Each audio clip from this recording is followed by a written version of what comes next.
지금 문제가 되는 것은 핵추진 잠수함 자체가 아니었습니다. 한국은 그보다 훨씬 더 큰 무언가를 이미 준비해 오고 있었기 때문입니다. 미국 정보기관의 내부 보고서에 적힌 단 한 문장이 외부로 알려진 순간 워싱턴 전체가 굳어붙었다는 이야기를 저는 그날 새벽 직접 들었습니다. 한국이 핵추진 잠수함과 관련된 국제적 승인 논의가 시작된 지 며칠도 지나지 않았는데 이미 다음 단계가 가동되고 있다는 내용이었기 때문입니다. 더 충격적인 것은 그 과정에 외국의 기술이나 직접적인 지원이 전혀 없었다는 점이었습니다. 오직 자국의 힘으로만 준비해 왔다는 사실 앞에서 여러 분석가들은 뒤늦게 하나의 공통된 결론에 도달했습니다. 이것은 단기적인 결정이 아니라 70년 동안 이어져 온 약속의 결과라는 점이었습니다. 미국조차 정확히 파악하지 못했던 속도 일본과 중국이 동시에 경계하는 이름, 대한민국. 그날은 새벽 2시 47분이었습니다. 저는 브뤼셀에 있는 유럽안보분석연구소의 제 사무실에 혼자 남아 있었습니다. 천장에 설치된 경보등이 붉게 깜빡이기 시작했죠. 이 일을 20년 넘게 해왔지만 이 시간에 경보가 울린 것은 처음이었습니다. 제 손은 즉시 암호화된 전화기로 향했습니다. 나토 상황 공유 라인이었죠. 무슨 일입니까? 군사 충돌입니까? 제 질문에 돌아온 당직자의 목소리는 분명히 떨리고 있었습니다. 아닙니다. 미사일은 아닙니다. 한국에서 열리고 있는 국제 정상회의 현장입니다. 미국 대통령이 원고를 내려놓았습니다. 즉흥 발언을 시작했습니다. 원고를 내려놓았다고요? 저는 곧바로 모니터를 켰습니다. 화면에는 경주에서 진행 중인 정상회의 생중계가 떠 있었습니다. 연단에 선 미국 대통령의 표정은 평소와 달랐습니다. 가볍지 않았고 단호했습니다. 오늘 저는 미국 대통령으로서 역사적인 결정을 발표하겠습니다. 그의 낮은 목소리가 회의장을 채우자 현장의 공기가 눈에 띄게 달라졌습니다. 각국 정상들의 표정이 동시에 굳어졌고 저 역시 화면을 바라보며 숨을 고르게 됐습니다. 동아시아의 안정과 균형을 위해서라는 말을 남긴 뒤 그는 잠시 말을 멈췄습니다. 그리고 다음 순간 회의장을 뒤흔드는 발언이 나왔습니다. 미국은 동맹국 대한민국이 핵추진 잠수함을 건조하고 운용하는 것을 전면 승인합니다. 저는 손에 들고 있던 펜을 떨어뜨렸습니다. 아니, 정확히 말하면 손에서 힘이 빠져 미끄러져 내려간 것이었습니다. 방금 뭐라고 했습니까? 핵추진 잠수함을 승인한다고요. 제 귀를 의심하지 않을 수 없었습니다. 화면 속 회의장은 순식간에 혼란에 빠졌습니다. 일본 총리는 자리에서 몸을 일으켰고 중국 대표단의 얼굴은 돌처럼 굳어 있었습니다. 수행원들은 일제히 전화를 꺼내 들었고 저 역시 손끝이 떨리고 있었습니다. 이것은 실수일 것이다. 저는 그렇게 중얼거리며 책상 위 자료들을 뒤지기 시작했습니다. 불과 2주 전 제가 검토에 참여했던 보고서를 찾아야 했기 때문입니다. 동아시아 해군 억제력 평가. 총 394페이지에 달하는 그 보고서는 하나의 결론으로 정리되어 있었습니다. 한국의 핵추진 잠수함 보유 가능성은 사실상 제로라는 판단이었습니다. 저는 곧바로 해당 페이지를 펼쳤습니다. 34페이지였습니다. 거기에는 분명한 근거가 적혀 있었습니다. 1974년 체결된 한미 원자력 협정. 저는 그 조항이 만들어 놓은 한계를 누구보다 잘 알고 있다고 믿어왔습니다. 그 협정은 한국의 우라늄 농축과 사용 후 핵연료 재처리를 전면적으로 금지하고 있었습니다. 그렇다면 핵추진 잠수함은 어떻게 설명해야 합니까? 최소 20% 군사용으로는 90% 이상의 고농축 우라늄이 필요합니다. 한국은 그 연료를 만들 수 없습니다. 법적으로 봉쇄되어 있기 때문입니다. 말이 안 됩니다. 저는 무의식적으로 소리쳤습니다. 그 순간 제 사무실 모니터들이 동시에 속보 알림을 띄우기 시작했습니다. CNN, BBC, 로이터까지 모두 같은 제목이었습니다. 미국 대통령 한국 핵추진 잠수함 승인 폭탄 선언 동아시아 군사 균형 붕괴. 그때 제 전화기가 멈추지 않고 울리기 시작했습니다. 워싱턴과 연결된 직통선이었죠. 지금 상황 보고 계십니까? 이게 대체 무슨 일입니까? 상대는 미 해군과 긴밀히 협업해온 오랜 동료였습니다. 그의 목소리는 분명 패닉 상태였습니다. 진정하십시오. 이건 대통령의 즉흥 발언일 가능성이 큽니다. 분명 누군가 잘못된 정보를 올린 겁니다. 저는 최대한 차분하게 말했지만 손끝의 떨림은 멈추지 않았습니다. 그러나 그는 곧바로 말을 이었습니다. 아니야, 상황이 그렇게 단순하지 않아. 일본 방위성에서 방금 긴급 성명이 나왔어. 격렬한 항의야. 중국 외교부도 움직이기 시작했어. 저는 곧바로 키보드를 두드렸습니다. 일본 NHK 홈페이지가 화면에 떴습니다. 첫 화면을 가득 채운 대형 속보가 눈에 들어왔습니다. 정부 한국 핵추진 잠수함 승인에 강력 항해 일본 잠수함 우위, 오늘로 붕괴, 야후. 재팬 댓글창은 폭발 직전이었습니다. 우리가 헌법 문제로 10년을 토론하는 동안 한국은 이미 해냈다는 문장이 반복해서 올라오고 있었습니다. 중국은 어떠했을까요? 저는 곧바로 중국 포털 사이트를 열었습니다. 관영 매체의 긴급 논평이 가장 위에 떠 있었습니다. 한국 핵무기 문턱 진입, 미국이 중국의 심장에 비수를 꽂았다. 댓글은 초당 수백 개씩 쏟아지고 있었고 그 안에는 분노와 공포가 뒤섞여 있었습니다. 이상했습니다. 너무 이상했습니다. 저는 낮게 중얼거렸습니다. 일본과 중국이 왜 이렇게까지 반응하는 겁니까? 만약 이것이 단순한 실수나 과장된 발언이라면 저 나라들의 정보기관이 이렇게 움직일 이유가 없기 때문입니다. 그들은 저보다 훨씬 더 많은 정보 자산을 가지고 있습니다. 그런데 지금 그들의 반응은 분명 공포였습니다. 실제 위협을 감지한 쪽의 반응이었습니다. 그때 다시 전화기 너머에서 다급한 목소리가 들려왔습니다. 한국이다. 한국 쪽 반응을 봐. 저는 즉시 한국 주요 언론 사이트를 열었습니다.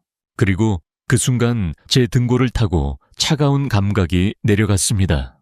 청와대의 공식 성명이 이미 올라와 있었기 때문입니다. 시간을 확인했습니다. 미국 대통령의 발표 이후 정확히 10분이 지난 시점이었습니다. 단 10분 만에 완성된 성명이라니 대한민국 정부는 미국 대통령의 역사적 결정을 환영하며 한미양국은 이미 모든 준비를 완료했음을 확인한다. 새로운 단계의 시작을 선언한다는 문장이었습니다. 저는 우리는 이미 모든 준비를 완료했다는 문장을 다시 읽었습니다. 이것은 당황한 쪽의 반응이 아니었습니다. 이것은 오래전부터 기다려온 사람들의 반응이었습니다. 그때 상대가 다시 말을 이었습니다. 그것만이 아니야. 한국에서 긴급 여론조사 결과가 나왔어. 지지율이 90%야. 국민 10명 중 9명이 찬성하고 있어. 90%라고요. 저는 무심코 되물었습니다. 핵 문제와 직결된 이처럼 민감한 사안에서 말입니다. 이건 통상적인 상황이 아닙니다. 보통 이런 중대한 군사적 결정은 사회 전체를 둘로 가르기 마련이니까요.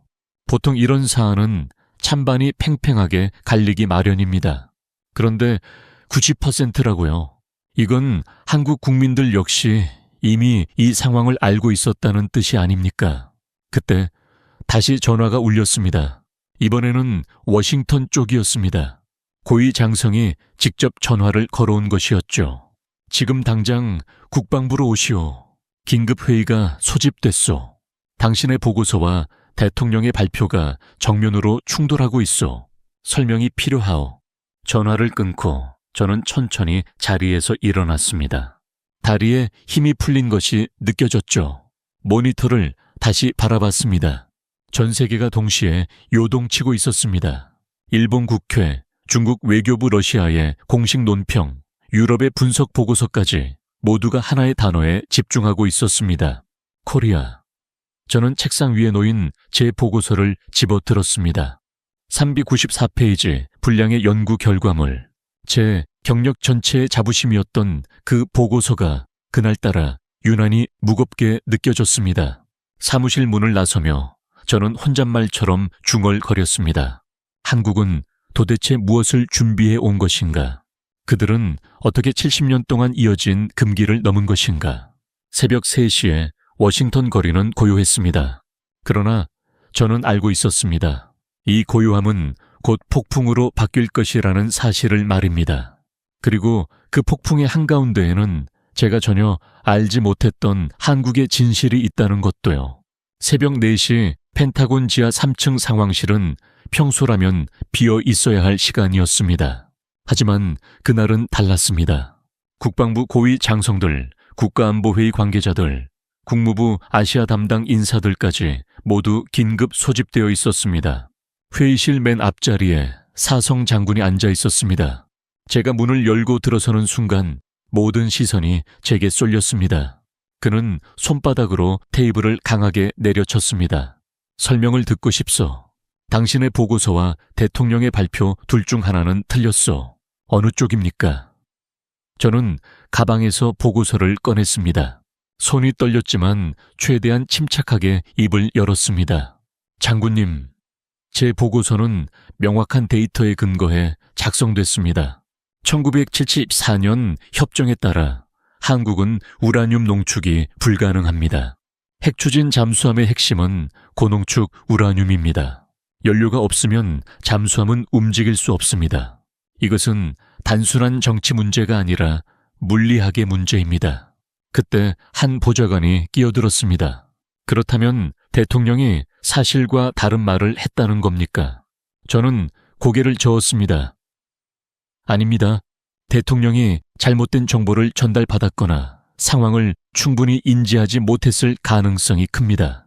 바로 그때 CIA 분석관이 노트북을 들고 급히 회의실로 들어왔습니다. 긴급 보고입니다. 일본 방위성이 방금 비상강요 회의를 소집했습니다. 중국 인민해방군 해군사령부 역시 긴급작전회의에 돌입했습니다. 대형 스크린의 화면이 띄워졌습니다. 새벽 5시였지만 도쿄 방위성 건물의 불은 모두 켜져 있었습니다. 저는 그 화면을 가만히 바라봤습니다. 이상했습니다. 만약 이것이 단순한 발언 실수였다면 일본과 중국이 이렇게 반응할 이유가 없었습니다. 그들의 정보기관은 세계 최고 수준입니다. 한국의 실제 능력을 모를 리가 없죠. 그런데 지금 보이는 반응은 분명했습니다. 실제 위협을 감지한 쪽의 반응이었습니다. 그때 장군이 다시 물었습니다. 일본 해상자 위대의 잠수함 전력은 어느 정도요? 저는 즉시 대답했습니다. 소류급 12척, 오야시오급 11척, 총 23척입니다. 디젤 잠수함 전력으로는 세계 최고 수준입니다. 특히 소류급에 적용된 스털링 엔진은 2주간 자망이 가능합니다. 그런 전력을 가진 일본이 왜 저렇게까지 패닉 상태에 빠졌느냐는 질문이 나왔습니다. 장군의 물음에 저는 입을 다물 수밖에 없었습니다. 그 질문에 답할 수 없었기 때문입니다. 그때 CIA 분석관이 다시 보고를 시작했습니다. 일본 NHK에서 긴급 토론회가 열렸습니다. 주제는 한국 핵추진 잠수함 시대에 대한 일본의 대응이었습니다. 전직 방위성 장관이 출연해 발언을 하고 있습니다. 잠깐만요. 지금 무슨 말을 했습니까? 일본어 자막이 영어로 번역되어 화면에 나타났습니다. 우리는 졌습니다. 디젤 잠수함과 핵추진 잠수함은 차원이 다릅니다. 한국이 단 한 척만 보유해도 우리의 23척은 의미를 잃습니다. 그들은 장기간 자망하며 우리 해역 어디든 갈 수 있습니다. 우리는 그들을 찾을 수도 없습니다. 그 말이 끝나자 회의실은 조용해졌습니다. 전직 방위성 장관의 발언은 계속 이어졌습니다. 더 심각한 문제는 속도입니다. 보도에 따르면 건조는 한화오션이 맡는다고 합니다. 한화오션은 세계 최고 수준의 조선 능력을 갖고 있습니다. 만약 그들이 본격적으로 건조에 나선다면 그는 말을 끝내지 못했습니다. 얼굴이 창백해졌기 때문입니다. 저는 그 이름을 떠올렸습니다. 한화오션. 제 보고서에도 등장했던 기업입니다. 세계 최대 조선소 중 하나. 그러나 그들이 핵추진 잠수함을 만들고 있을 것이라고는 생각하지 못했습니다. 곧바로 국무부 쪽에서 보고가 이어졌습니다. 중국의 반응입니다. 관영 매체에 긴급 사설이 나왔습니다. 제목은 한국 미국의 통제를 벗어난 괴물. 화면에 중국어 기사가 나타났고 번역이 이어졌습니다. 이것은 미국의 실수가 아니다. 미국이 의도적으로 새로운 군사 강국을 만든 것이다.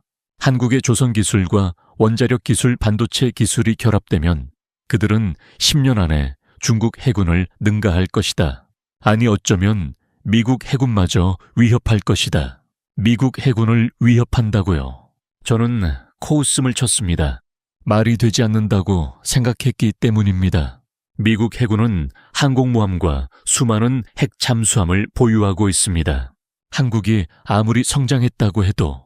그러나 제 말은 점점 힘을 잃어갔습니다. 정말 터무니없는 이야기일까요? 중국의 분석가들이 그렇게 가볍게 판단했을까요? 그때 CIA 분석관이 다시 들어왔습니다. 한국 관련 추가 정보입니다. 서울에서 기자회견이 열렸습니다. 한화 오션 대변인이 직접 나섰습니다. 화면이 바뀌었습니다. 로고를 배경으로 한 여성이 서 있었습니다. 한화 오션은 대한민국 정부의 요청에 따라 차세대 전략자산 건조에 참여하게 된 것을 영광으로 생각합니다. 우리는 이미 모든 기술적 준비를 마쳤습니다. 세부 사항은 밝힐 수 없지만 한 가지는 분명합니다. 대한민국의 기술력은 여러분의 상상을 뛰어넘습니다. 상상을 뛰어넘는다고요. 저는 순간 말을 잃었습니다. 이것은 도발처럼 들렸습니다. 그러나 그녀의 표정은 달랐습니다. 허세가 아니라 확신이었습니다. 장군이 저를 바라봤습니다. 솔직히 말해보시오. 당신의 보고서에 빠진 것이 있는 것 아니오. 저는 고개를 저었습니다. 장군님, 저는 지난 6개월간 공개된 모든 자료를 분석했습니다. 한국 해군의 예산과 조선 기록 원자력 관련 논문까지 모두 확인했습니다. 핵추진 잠수함을 만들고 있다는 명확한 징후는 없었습니다. 그렇다면 지금 우리가 보고 있는 이 모든 상황은 대체 무엇이란 말입니까? 장군의 목소리에는 분명한 짜증이 섞여 있었습니다. 일본은 패닉에 빠졌고 중국은 위협을 느끼고 있으며 한국은 오히려 자신만만하게 기자회견까지 열고 있습니다. 이 모든 것이 연극이라는 말입니까? 그때 국가안보회의 보좌관이 나섰습니다. 문제는 우리가 아무것도 모른다는 점입니다. CIA도 NSA도 한국에서 이런 프로젝트가 진행되고 있다는 어떤 정보도 포착하지 못했습니다. 이게 가능합니까? 핵추진 잠수함 같은 사업을 어떻게 완벽하게 숨길 수 있단 말입니까? 잠시 침묵이 흐른 뒤 해링턴 장군이 결정을 내렸습니다. 박사 당신이 직접 가서 확인하시오. 한국이 정말 핵추진 잠수함을 만들 수 있는지 아니면 이것이 거대한 사기극인지 72시간 안에 답을 가져오시오. 72시간이라고요? 저는 장군을 바라봤습니다. 장군님, 한국 정부가 저를 받아주겠습니까? 이건 그들의 최고 기밀일 텐데요. 장군은 씁쓸한 미소를 지었습니다. 받아줄 거요. 아니, 오히려 그들이 우리를 초대할 겁니다. 한화 오션 대변인이 뭐라고 했습니까? 대한민국의 기술력은 여러분의 상상을 뛰어넘는다고 하지 않았소. 그들은 자랑하고 싶어 합니다. 보여주고 싶어 하는 거요. 저는 침을 삼켰습니다. 보여주고 싶다고요? 그렇다면 그들은 정말로 무언가를 가지고 있다는 뜻 아닙니까? 제 등골을 타고 서늘한 기운이 내려갔습니다. 회의가 끝난 뒤 저는 복도로 나왔습니다. 창밖으로 워싱턴의 새벽 하늘이 보이고 있었습니다. 동쪽 하늘이 조금씩 밝아오고 있었습니다. 그때 전화기가 울렸습니다. 국무부였습니다. 박사님, 한국 대사관에서 연락이 왔습니다. 박사님을 초청하고 싶답니다. 거제도에 있는 한화 오션 조선소입니다. 일정은 내일 오전 10시로 잡혀 있습니다. 내일 오전 10시라고요? 벌써요. 저는 무심코 웃음이 나왔습니다. 그들은 이미 모든 것을 준비해 두고 있었습니다. 우리가 누군가를 보낼 것이라는 점까지 계산하고 있었던 겁니다. 좋습니다, 한국. 당신들이 무엇을 숨기고 있는지 제가 직접 확인하겠습니다. 만약 이것이 거짓이라면 저는 전 세계에 알릴 생각이었습니다. 인천공항에서 거제도까지 이동하는 동안 저는 거의 잠을 자지 못했습니다. 비행기 안에서도 차 안에서도 계속 제 보고서를 들여다보고 있었습니다. 1974년 협정 농축 금지, 재처리 금지, 이 단어들이 머릿속을 계속 맴돌았습니다. 도대체 한국은 이 벽을 어떻게 넘어섰단 말입니까? 차창 밖으로 풍경이 빠르게 스쳐 지나갔고 마침내 거제도가 시야에 들어왔을 때 저는 숨을 멈췄습니다. 수평선 너머로 거대한 크레인들이 하늘을 찌를 듯 솟아 있었기 때문입니다. 저곳이 한화오션입니까? 제가 운전기사에게 묻자 그는 고개를 끄덕였습니다. 네, 박사님. 세계 최대 규모의 조선소 중 하나입니다. 저기서 LNG선부터 컨테이너선, 유조선까지 거의 모든 종류의 선박이 만들어집니다. 그의 목소리에는 자부심이 묻어 있었습니다. 저는 창밖을 바라보며 조선소의 규모를 가늠해 보았습니다. 상상을 훨씬 넘어서는 크기였습니다. 마치 축구장을 수십 개 이어 붙여놓은 듯한 광경이었습니다. 차량이 조선소 정문에 도착하자 경비원들이 제 신원을 확인하고 정중하게 인사했습니다. 그러나 보안 절차는 매우 엄격했습니다. 가방은 엑스레이를 통과했고 저는 금속 탐지기를 지나야 했으며 휴대전화도 임시로 보관해야 했습니다. 이곳은 민간 조선소라기보다 군사시설에 가까웠습니다. 안내를 받아 본관 건물로 들어섰습니다. 로비는 깔끔하고 현대적이었고 대형 스크린에는 한화오션이 건조한 다양한 선박 영상이 재생되고 있었습니다. 그때 한 여성이 제 쪽으로 다가왔습니다. 30 후반으로 보이는 그녀는 검은 정장을 입고 있었고 눈빛은 냉정하고 흔들림이 없었습니다. 앤더슨 박사님, 먼 길 오시느라 수고 많으셨습니다. 저는 한화오션 특수선 사업부의 이지은 이사입니다. 그녀의 영어는 완벽했고 발음 또한 거의 원어민과 다르지 않았습니다. 저는 악수를 하며 그녀를 잠시 바라봤습니다. 이 사람은 적어도 무언가를 숨기고 있는 사람의 표정은 아니었습니다. 그녀의 악수는 단호했고 눈빛에는 흔들림이 전혀 없었습니다. 무언가를 숨기려는 사람의 표정이 아니었습니다. 오히려 보여주고 싶어 하는 쪽에 가까운 얼굴이었죠. 박사님, 긴 이동으로 피곤하시겠지만 브리핑은 시간 낭비입니다. 이지은 이사가 단도직입적으로 말했습니다. 파워포인트로 설명하는 것보다 직접 보시는 게 훨씬 빠르고 정확합니다. 지금 바로 가시죠. 저는 순간적으로 당황했습니다.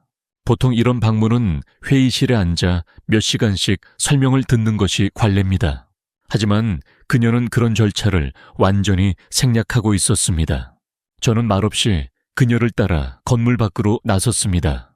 전용 차량이 대기하고 있었고 우리는 조선소 안쪽 깊숙한 방향으로 이동했습니다. 차창 밖으로 거대한 선박들이 연이어 스쳐 지나갔습니다. 건조 중인 LNG선 거의 완성 단계에 들어선 컨테이너선 도장 작업이 한창인 유조선까지 이 모든 공정이 동시에 진행되고 있었습니다. 한화오션의 생산 능력이 결코 과장이 아니라는 사실을 그제야 실감할 수 있었습니다. 차량은 조선소 가장 안쪽에 위치한 한 건물 앞에서 멈췄습니다. 특수선 건조 도크라는 표지가 붙어 있었습니다. 이 건물은 다른 도크들과 확연히 달라 보였습니다.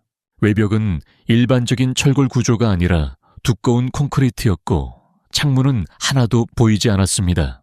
건물 외부에는 특수 차폐 장치처럼 보이는 구조물까지 설치되어 있었습니다.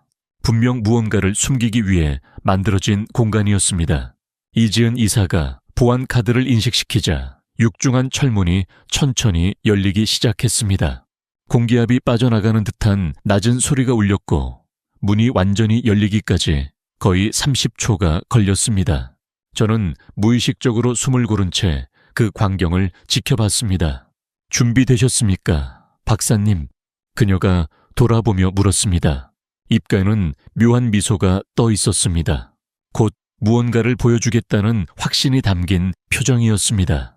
저는 침을 삼키고 고개를 끄덕였습니다. 준비됐습니다. 그렇게 말했지만 솔직히 저는 전혀 준비되어 있지 않았습니다. 문이 완전히 열렸고 그 순간 저는 제 눈을 의심했습니다. 아니, 눈뿐만 아니라 제 모든 감각이 현실을 부정하고 있었습니다. 축구장을 통째로 집어넣은 듯한 거대한 실내 도크가 눈앞에 펼쳐졌습니다. 천장은 30m는 넘어 보였고 수백 개의 조명이 공간 전체를 나처럼 밝히고 있었습니다. 하지만 제 시선을 사로잡은 것은 조명이 아니었습니다. 그곳에는 잠수함이 있었습니다. 검은색 무반향 타일로 완벽하게 덮인 거대한 선체가 진수대 위에 놓여 있었습니다.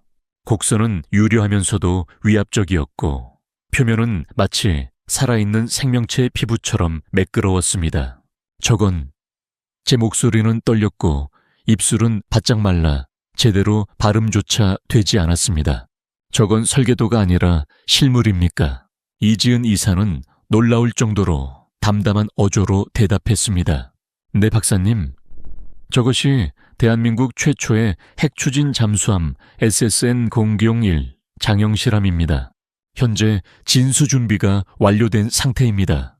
그 말을 듣는 순간 다리에 힘이 풀려 저는 난간을 붙잡아야 했습니다. 진수 준비가 완료됐다고요? 이건 모형이 아니라는 말입니까? 시제품도 아니고 실제로 작전 투입이 가능한 핵추진 잠수함이라는 겁니까? 제 30년 경력이 그 자리에서 산산이 무너지는 느낌이었습니다. 저는 비틀거리듯 앞으로 몇 걸음 다가갔습니다. 가까이에서 보니 압도감은 더욱 컸습니다. 길이는 최소 100m는 되어 보였고 선체의 직경도 10m를 훌쩍 넘는 듯 했습니다. 무반향 타일은 놀라울 만큼 정밀하게 정렬되어 있었고 이음새는 거의 눈에 띄지 않았습니다. 이 정밀도는 제가 알고 있던 미국 버지니아급보다도 더 높은 수준처럼 보였습니다. 저기 선체를 보십시오. 이지은 이사가 손으로 한 지점을 가리켰습니다. 용접 부위가 보이십니까? 저는 눈을 가늘게 뜨고 자세히 살폈지만 용접선은 거의 확인할 수 없었습니다. 이게 어떻게 가능합니까? 제 목소리에는 숨길 수 없는 경악이 담겨 있었습니다. 이지은 이사는 차분하게 설명했습니다. 포스코의 최신형 고장력 강제입니다. 일반 잠수함용 강제보다 30% 더 강하고 40% 더 가볍습니다. 그리고 우리의 특수 용접 기술로 이음새를 극단적으로 줄였습니다. 더 깊이 자망할 수 있고 더 조용합니다. 더 깊이, 더 조용히 이 두 단어가 무엇을 의미하는지 저는 너무나 잘 알고 있었습니다. 잠수함의 생존성과 전투력은 결국 이 두 가지에 달려 있습니다. 그런데 한국이 이 두 영역에서 미국을 앞서고 있다는 겁니까? 그리고 저기 보이는 부분을 보십시오. 이지은 이사가 선체 중앙을 가리켰습니다. 심장부입니다. 두산 에너빌리티가 개발한 150메가와트급 한국형 소형 모듈 원자로가 탑재됩니다. 30년간 연료 교체 없이 작전이 가능하도록 설계됐습니다. 30년이라고요? 미국 버지니아급의 설계 수명도 33년인데 한국이 거의 같은 수준에 도달했다는 말입니까? 저는 더 이상 말을 잇지 못했습니다. 추진 시스템은 한화의 펌프젯입니다. 이지은 이사는 설명을 이어갔습니다. 기존 프로펠러가 아니라 펌프젯 방식입니다. 캐비테이션, 즉 물속에서 기포가 발생하는 현상이 거의 없습니다. 바닷속 유령이라고 보시면 됩니다. 바닷속 유령. 탐지할 수 없는 잠수함. 그것은 해군 전략에서 궁극의 무기였습니다.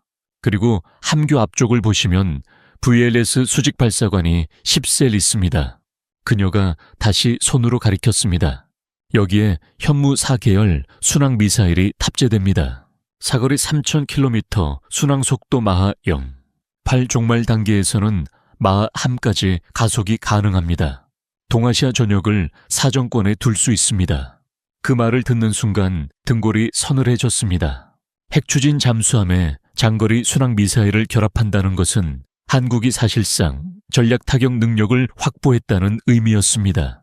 그런데 박사님, 이지은 이사가 반대편을 가리켰습니다. 저쪽을 보십시오. 저는 고개를 돌렸고 또 한 번 충격을 받았습니다. 옆 도크에서 두 번째 잠수함의 선체가 조립되고 있었습니다. 용접 불꽃이 사방으로 튀고 있었고 수십 명의 작업자들이 분주하게 움직이고 있었습니다. 저건 두 번째 함입니까? 제 목소리는 거의 속삭임에 가까웠습니다. 네, SSN-002입니다. 일정대로라면 6개월 후 진수됩니다. 그녀의 대답은 놀랄 만큼 담담했습니다. 마치 일상적인 작업을 설명하듯이 말입니다. 저는 두 척의 잠수함을 번갈아 바라봤습니다. 하나는 거의 완성 단계였고 다른 하나는 이미 건조 중이었습니다. 이건 실험이 아니었습니다. 양산 체계였습니다. 제가 떨리는 목소리로 물었습니다. 1년에 몇 척이나 건조가 가능합니까? 이지은 이사는 잠시 생각하더니 답했습니다. 현재 능력으로는 연간 2척이 가능합니다. 추가 도크가 승인된다면 3척도 가능합니다. 1년에 2척에서 3척이라고요. 저는 순간 현기증을 느꼈습니다. 미국이 버지니아급 한 척을 건조하는데 평균 3년이 걸리기 때문입니다. 그런데 한국은 1년에 2척이라니요. 이것은 단순한 기술 격차가 아니었습니다. 산업 생산 능력의 차이였습니다. 저는 그녀를 바라보며 다시 물었습니다. 그렇다면 1974년 협정과 연료 문제는 어떻게 된 겁니까? 목소리가 저도 모르게 높아졌습니다. 이지은 이사는 짧게 미소 지으며 말했습니다. 그 질문에 대한 답은 다른 분이 해주실 겁니다. 내일 대전에 있는 한국원자력연구원에서 한재민 박사님을 만나시게 될 겁니다. 저는 다시 장영실함을 바라봤습니다. 제 평생의 확신이 무너지고 있었습니다. 제 보고서가 틀렸던 것이 아니라 세상을 바라보는 제 방식 자체가 틀렸다는 생각이 들었습니다. 다음 날 아침 저는 대전으로 향했습니다. 한국원자력연구원은 유성구 깊숙한 곳에 자리 잡고 있었습니다. 보안 검색을 통과해 본관으로 들어서자 한 노학자가 저를 기다리고 있었습니다. 이른을 조금 넘긴 듯한 그는 수도자처럼 차분한 분위기를 지니고 있었습니다. 앤더슨 박사님 환영합니다. 저는 한재민입니다. 장영실함 원자로 설계를 맡았습니다. 그의 영어는 유창했지만 목소리에는 긴 세월의 무게가 담겨 있었습니다. 저는 악수를 하며 그를 바라봤습니다. 이지은 이사와는 전혀 다른 분위기였습니다. 그녀가 냉철한 기술자였다면 이 사람은 무언가 더 깊은 것을 품고 있는 듯 보였습니다. 박사님, 저는 바로 묻겠습니다. 더 이상 참을 수가 없었습니다. 그렇다면 농축도 하지 않고 어떻게 연료를 확보했습니까? 1974년 협정을 어떻게 우회한 겁니까?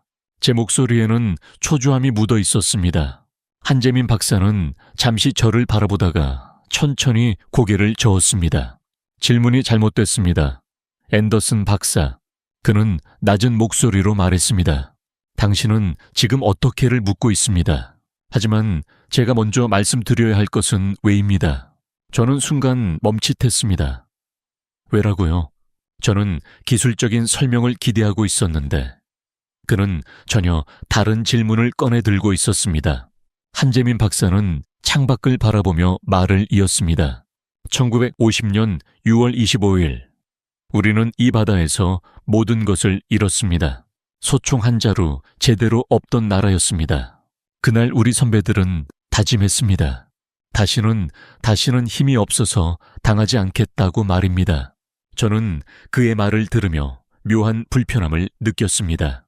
저는 기술 브리핑을 들으러 온 것이지 역사 이야기를 들으러 온 게 아니었습니다.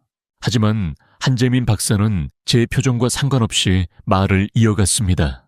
1970년대 당신들 미국은 우리의 핵 개발을 막았습니다. 1974년 협정으로 우리의 손발을 묶었죠. 박정희 대통령의 계획도 저지했습니다. 겉으로 보기에는 우리가 멈춘 것처럼 보였을 겁니다. 그는 저를 똑바로 바라보며 말했습니다. 하지만 우리는 단 하루도 멈춘 적이 없습니다. 저는 미간을 찌푸렸습니다. 무슨 뜻입니까? 한재민 박사는 씁쓸한 미소를 지었습니다. 당신들은 상업용 원자로를 허락했죠. 우리는 그것을 세계 최고 수준으로 만들었습니다. 지금 한국은 가장 안전하고 효율적인 원전을 운영하고 있습니다. 당신들은 배를 만들라고 했습니다. 우리는 세계 1위 조선 강국이 되었습니다. 당신들은 철강 산업을 키우라고 했죠. 포스코는 세계 최고의 특수강을 만들어냈습니다. 그의 목소리가 점점 떨리기 시작했습니다. 당신들 눈에는 그저 산업이었겠죠. 경제성장에 불과했을 겁니다. 하지만 우리에게 그것은 생존 그 자체였습니다. 원자로 하나를 만들 때마다, 배 한 척을 건조할 때마다, 철강 한 톤을 생산할 때마다 우리는 스스로에게 물었습니다. 이것이 우리를 지켜줄 수 있는가? 저는 아무 말도 할 수 없었습니다. 한재민 박사는 말을 멈추지 않았습니다. 두산은 수십 년 동안 원전 터빈을 만들었습니다. 그 기술이 지금 장영실함의 심장이 되었습니다. 포스코는 쇠를 만들었습니다. 잠수함 선체에 필요한 고장력강을 개발하며 쌓은 노하우가 지금 그 검은 선체를 만들었습니다. 한화는 조선소를 운영했습니다. LNG선과 컨테이너선을 만들며 익힌 용접 기술이 지금 핵추진 잠수함을 조립하고 있습니다. 그는 제 눈을 똑바로 바라봤습니다. 장영실함은 우리가 몇 년 만에 만든 결과물이 아닙니다, 박사님. 이것은 70년 동안 모아온 생존의 조각들을 하나로 합친 것입니다. 당신들이 어떻게를 막는 동안 우리는 외를 완성했습니다. 그 순간 제 가슴 깊은 곳에서 무언가가 치밀어 올랐습니다. 이것은 단순한 군사 프로그램이 아니었습니다. 한국이라는 국가의 70년짜리 생존 프로젝트였습니다. 제가 그동안 숫자와 데이터로만 바라보던 모든 것들이 사실은 하나의 거대한 그림의 일부였다는 사실이 그제야 보이기 시작했습니다. 그렇다면 연료는 어떻게 했습니까? 제 목소리는 저도 모르게 떨리고 있었습니다. 한재민 박사는 고개를 끄덕였습니다. 우리는 1974년 협정을 어기지 않았습니다. 우라늄 농축도 재처리도 하지 않았습니다. 대신 30년 동안 연료 교체가 필요 없는 소형 모듈 원자로를 개발했습니다. 저농축 우라늄으로도 작동하는 설계입니다. 우리는 협정의 틀 안에서 당신들이 상상하지 못한 길을 찾아냈습니다. 저는 숨이 막히는 느낌을 받았습니다. 그들은 막힌 길을 억지로 뚫은 것이 아니었습니다. 아예 새로운 길을 만들어낸 것이었습니다. 제가 불가능하다고 단정했던 바로 그 조건이 오히려 그들을 더 혁신적으로 만들었습니다. 한재민 박사의 눈가가 붉어졌습니다. 저는 이 일을 시작했을 때 25이었습니다. 이제 70을 넘겼죠. 제 인생 전부를 이 프로젝트에 바쳤습니다. 제 동료들도 마찬가지였습니다. 우리는 결혼을 미루고 아이들과 보내야 할 시간도 포기했습니다. 오직 하나만을 생각했습니다. 우리 다음 세대, 우리 아이들은 다시는 힘이 없어서 무릎 꿇지 않게 하자고 말입니다. 그 순간 저는 눈가가 뜨거워지는 것을 느꼈습니다. 저는 30년 동안 군사 전문가로 살아왔습니다. 수많은 무기 체계를 분석했고 전략을 평가해 왔습니다. 하지만 무기 뒤에 있는 사람들의 이야기를 생각해 본 적은 단 한 번도 없었습니다. 박사님, 제 목소리는 스스로도 느낄 만큼 갈라져 있었습니다. 저는 기술을 확인하러 이곳에 왔습니다. 그런데 지금 저는 아무 말도 하지 못하고 있었습니다. 그때 한재민 박사가 제 어깨에 조용히 손을 얹으며 말했습니다. 당신은 지금 한나라의 영혼을 보고 계십니다. 앤더슨 박사. 그것이 바로 장영실함의 정체입니다. 저는 고개를 숙였습니다. 제 보고서와 데이터, 그동안의 분석이 얼마나 피상적이었는지를 깨달았습니다. 저는 숫자만 봤습니다. 그러나 숫자 뒤에는 70년의 시간이 있었습니다. 서울로 돌아오는 차 안에서 저는 한마디도 하지 못했습니다. 그의 말이 계속 머릿속을 맴돌았습니다. 70년의 생존이라는 단어가 제 가슴을 짓눌렀습니다. 호텔방에 도착하자마자 저는 가방을 내려놓고 책상 앞에 앉았습니다. 손이 떨리고 있었습니다. 저는 가방에서 제 보고서를 꺼냈습니다. 동아시아 해군 억제력 평가. 불과 며칠 전까지만 해도 이 보고서는 제 자부심이었습니다. 펜타곤이 인용했고 의회와 동맹국들이 참고하던 문서였습니다. 394페이지에 달하는 제 평생의 결과물이었죠.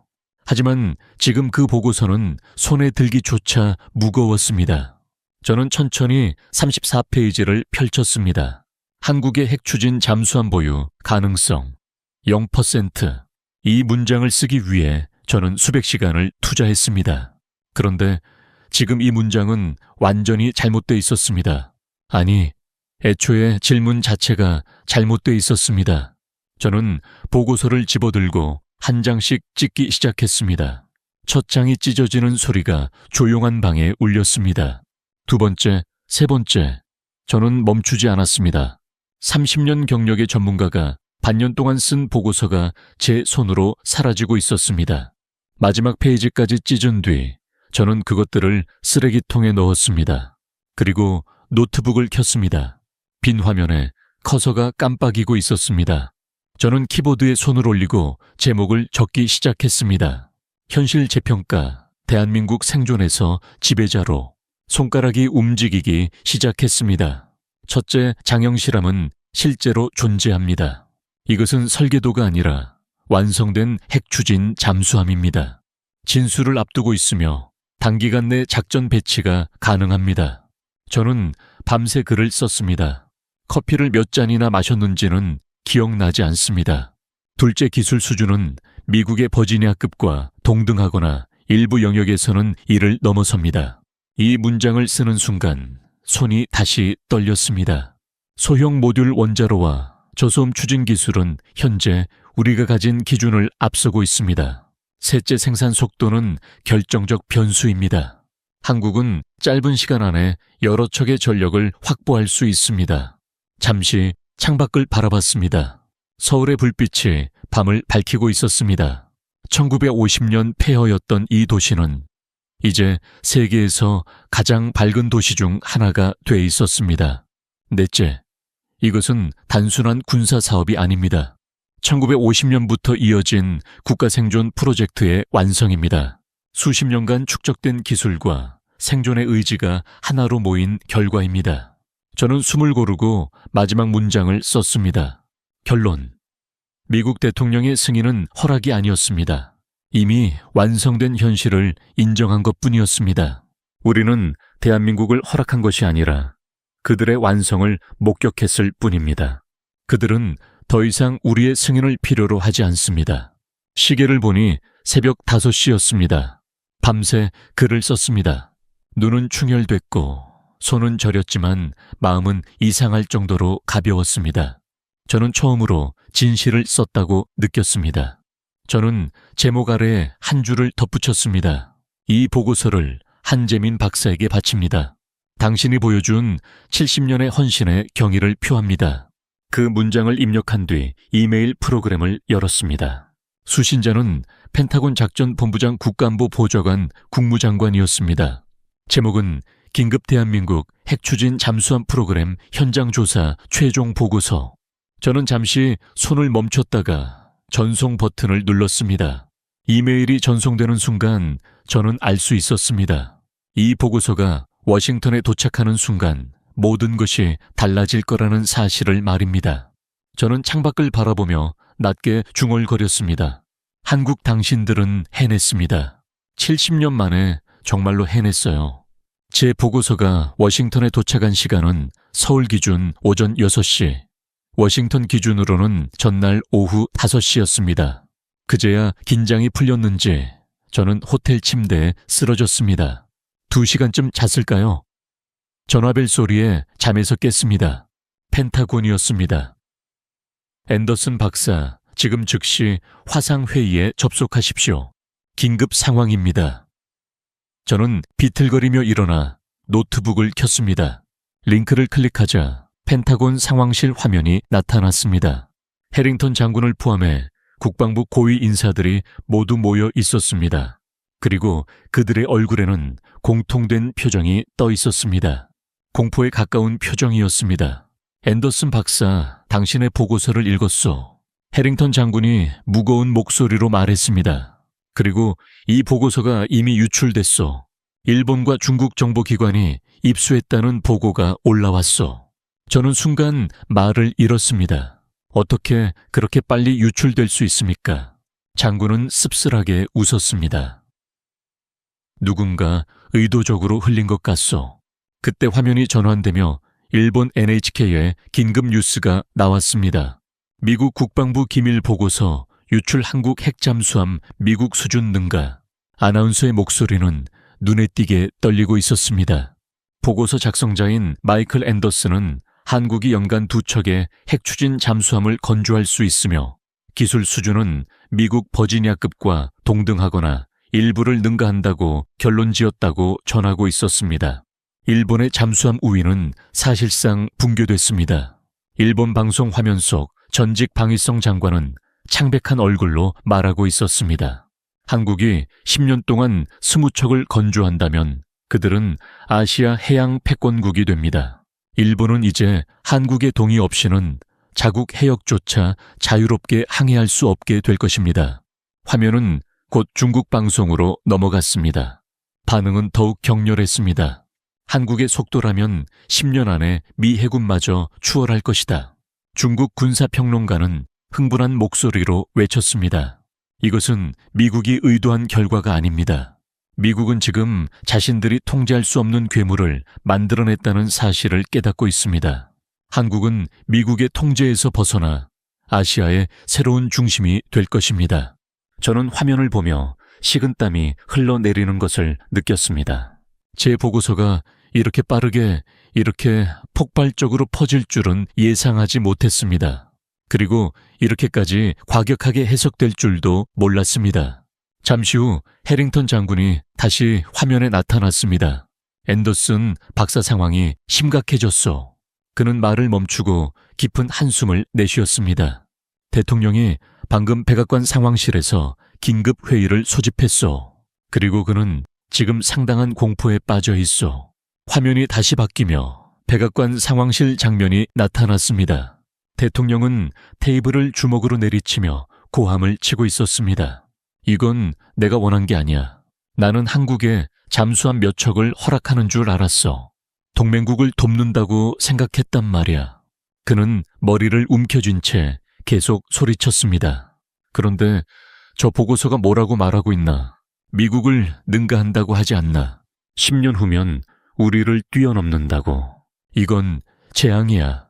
내가 미국의 경쟁자를 만들어준 거라고. 그의 목소리에는 분명한 공포가 담겨 있었습니다. 당장 취소해. 그는 펜타곤을 향해 소리쳤습니다. 승인한 지 며칠 되지도 않았어. 아직 늦지 않았다고. 지금 당장 한국에 전화해서 전부 중단하라고 해. 그 장면을 보는 순간 제 온몸에 소름이 돋았습니다. 그는 연기하고 있는 것이 아니었습니다. 대통령은 실제로 승인을 취소하려 하고 있었습니다. 그때 해링턴 장군이 낮고 무거운 목소리로 말했습니다. 앤더슨 박사 대통령은 지금 이 순간에도 행정명령 초안을 작성 중이오. 행정명령의 초안에는 한국 핵추진 잠수함 프로그램에 대한 승인을 철회하고 모든 기술 협력을 중단하며 한국이 이를 계속 추진할 경우 경제 제재까지 검토한다는 내용이 담겨 있었습니다. 저는 그 말을 듣는 순간 의자에서 벌떡 일어났습니다.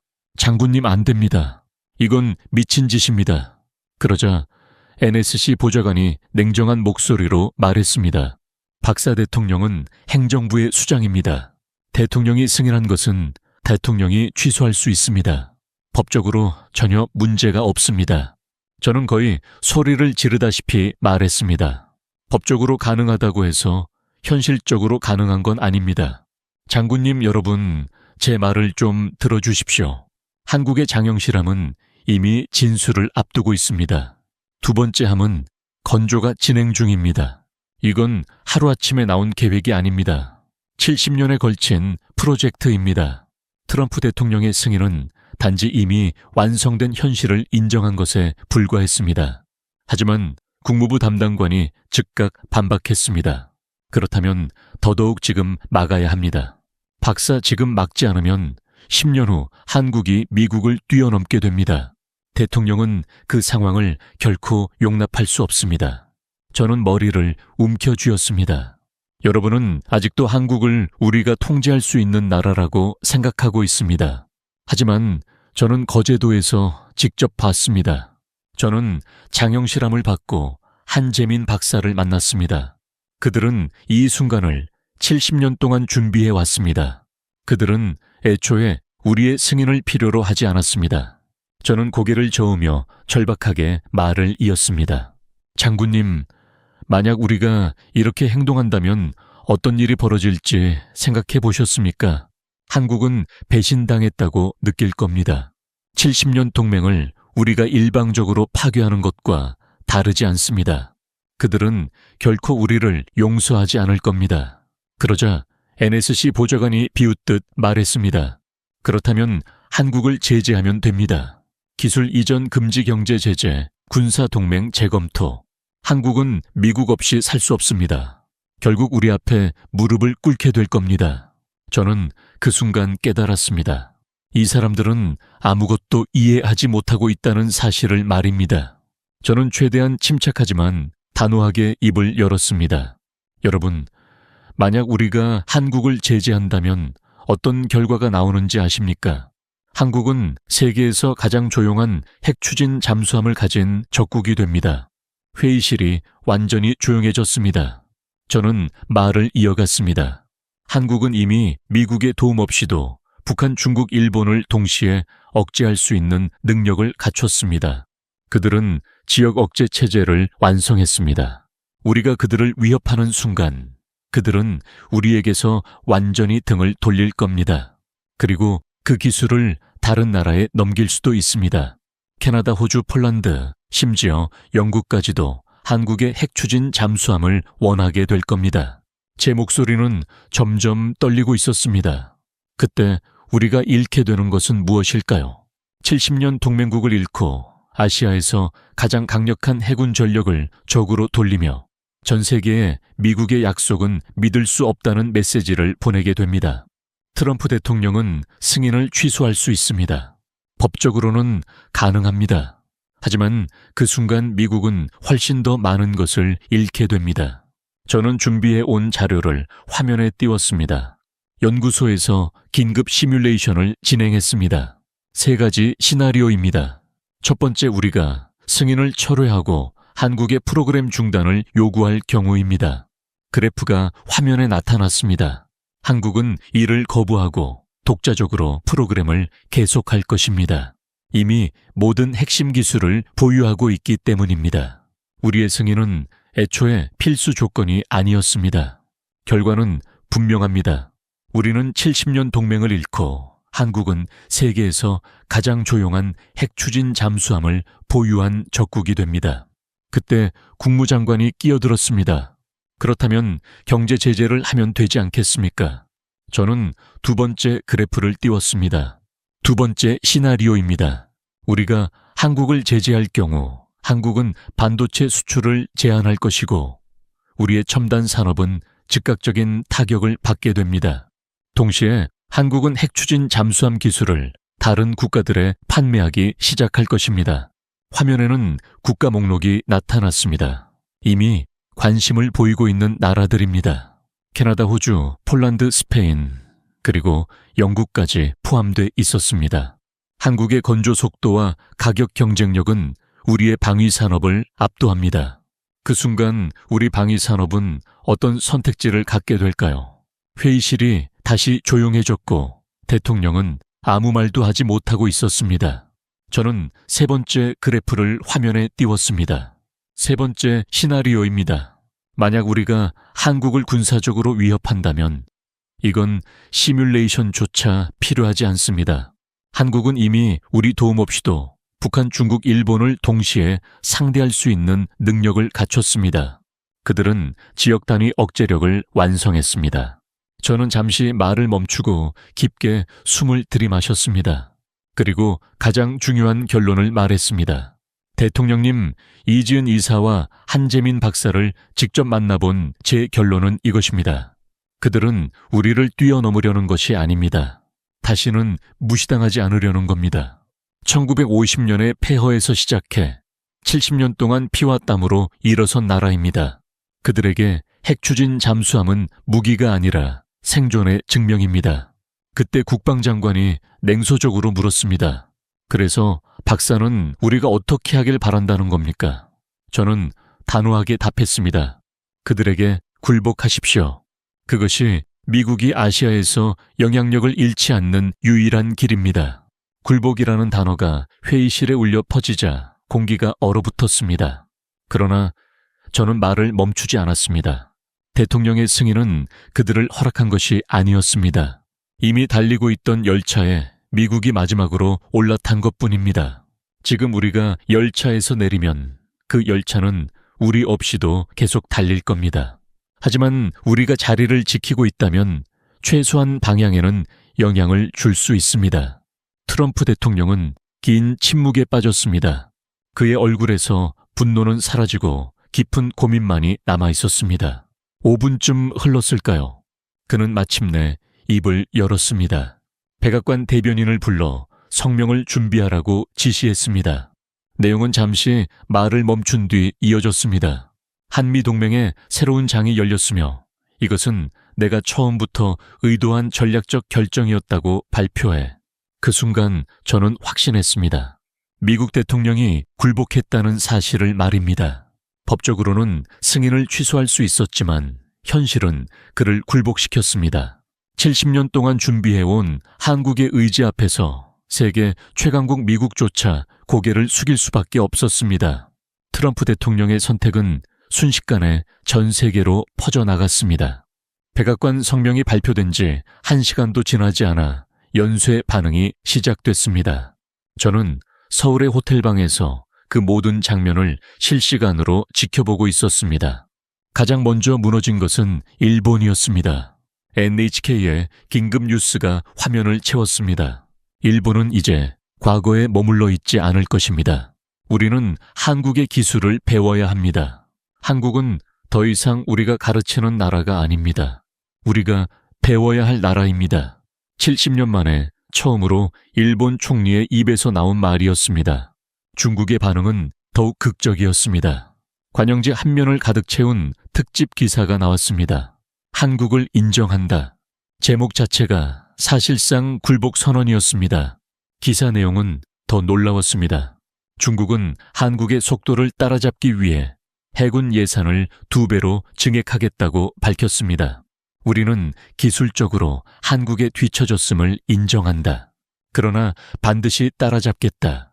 저는 그 문장을 읽으며 헛웃음을 지었습니다.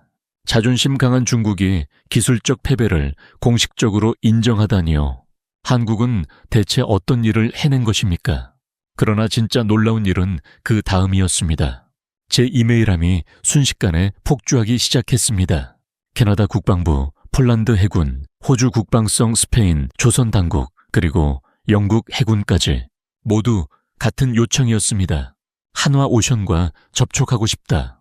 기술 이전을 논의하고 싶다. 영국이라니요. 세계 최초로 핵추진 잠수함을 만든 그 영국이 한국의 기술을 배우고 싶다고 요청하고 있었습니다. 저는 영국 해군 참모총장의 이메일을 읽으며 잠시 말을 잃었습니다. 한국의 건조 속도와 기술력은 우리를 넘어섰다. 우리는 한국으로부터 배우고 싶다. 한 달 뒤 저는 워싱턴으로 돌아왔습니다. 그리고 상원군사위원회 청문회에 증인으로 출석했습니다.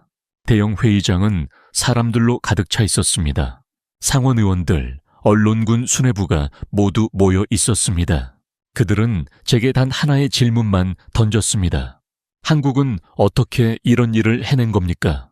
저는 마이크 앞에 섰습니다. 그리고 준비해 온 원고를 접어 내려놓았습니다. 제 입에서 나온 말은 계산이 아니라 진심이었습니다. 존경하는 의원 여러분, 지난 70년 동안 우리는 한국을 가르쳤습니다. 우리는 민주주의를 가르쳤고 시장 경제를 가르쳤으며 군사 기술을 전수했습니다. 그리고 한국은 언제나 모범적인 학생이었습니다. 저는 잠시 말을 멈추고 회의장을 둘러봤습니다. 하지만 이제 그 시대는 끝났습니다. 장영실함은 그들의 졸업장입니다. 동시에 우리 자신의 성적표이기도 합니다. 우리는 그들에게 살아남는 법을 가르쳤고 그들은 그 가르침을 완벽하게 실천했습니다. 너무나 완벽하게 말입니다. 회의장은 숨을 죽인 듯 조용해졌습니다. 저는 다시 목소리에 힘을 주었습니다. 한국은 우리를 뛰어넘기 위해 이 길을 선택한 것이 아닙니다. 그들은 다시는 1950년의 폐허로 돌아가지 않기 위해 이 길을 걸어왔습니다. 70년 동안 매일 밤 잠자리에 들며 그들은 스스로에게 물었을 겁니다. 오늘 우리는 생존의 한 걸음 더 다가갔는가? 그 질문에 대한 답이 바로 장영실함입니다. 그 순간 제 눈에서 눈물이 흘러내렸습니다. 의원 여러분, 저는 한국의 한재민 박사를 만났습니다. 25살에 이 프로젝트를 시작해 이르니 넘도록 단 한 길만 걸어온 사람입니다. 그는 결혼도 미뤘고 자식들과 보낼 시간도 포기했습니다. 오직 하나만을 생각했습니다. 다음 세대는 우리처럼 무릎 꿇지 않게 하자고요. 저는 마이크를 꽉 쥐었습니다. 그래서 제 결론은 분명합니다. 이제는 우리가 그들에게서 배워야 할 때입니다. 겸손함을 끈기를 그리고 생존에 대한 절실함을 말입니다. 한국은 우리의 적이 아닙니다. 한국은 우리가 만들어낸 최고의 결과물입니다. 그리고 이제 그 결과물은 스승을 넘어섰습니다. 회의장 안에서 박수가 터져 나왔습니다. 처음에는 몇 명뿐이었지만 곧 전체로 번졌습니다. 저는 그 박수 소리를 들으며 자리에 앉았습니다. 한 달 뒤 저는 백악관에서 열린 한미 차세대 국방기술협력협정 서명식에 참석했습니다. 믿기 힘든 장면이었습니다. 미국이 한국의 기술을 도입하는 협정이었기 때문입니다. 한국의 소형 모듈 원자로, 기술 저소음 추진 기술, 고장력강 제조 기술, 이 모든 것을 미국이 한국으로부터 배우기로 한 자리였습니다. 서명식이 끝난 뒤 저는 호텔로 돌아왔습니다. 책상 위에는 작은 소프 하나가 놓여 있었습니다. 한국에서 온 것이었습니다. 조심스럽게 열어보니 액자에 담긴 붓글씨 한 점이 들어있었습니다. 커다랗게 70년이라고 쓰여 있었고 그 아래에는 작은 글씨로 한재민이라는 서명이 적혀 있었습니다. 편지도 함께 들어있었습니다. 앤더슨 박사님, 당신은 우리의 70년을 이해해 준 거의 유일한 미국인입니다. 이 글씨를 드립니다. 70년이 얼마나 긴 시간인지, 그 시간 동안 얼마나 많은 눈물이 흘렀는지 기억해 주십시오. 감사합니다. 저는 그 붓글씨를 들고 창밖을 바라봤습니다. 그리고 조용히 중얼거렸습니다. 한국 당신들은 해냈습니다. 폐허에서 출발해 70년 만에 세계를 바꿨습니다. 이제 세계가 당신들을 바라보고 있습니다. 당신들은 더 이상 배우는 나라가 아닙니다. 당신들은 가르치는 나라가 되었습니다. 저는 그 붓글씨를 제 사무실 벽에 걸어두기로 마음먹었습니다. 그리고 매일 아침 그것을 보며 기억하기로 했습니다. 데이터만으로는 세상을 이해할 수 없다는 것을, 숫자 뒤에는 언제나 사람의 이야기가 있다는 것을, 그리고 70년의 눈물은 결코 헛되지 않다는 사실을 말입니다. 여러분, 오늘 이야기는 어떠셨습니까? 미국 최고의 군사 전문가로 불리던 마이클 앤더슨이 자신의 30년 경력과 데이터를 모두 부정당하면서도 결국 한국의 70년을 이해하게 되는 이야기였습니다. 그는 숫자만 보았지만 한국은 영혼을 쏟아부었습니다. 그 차이가 결국 세상을 바꾸었습니다.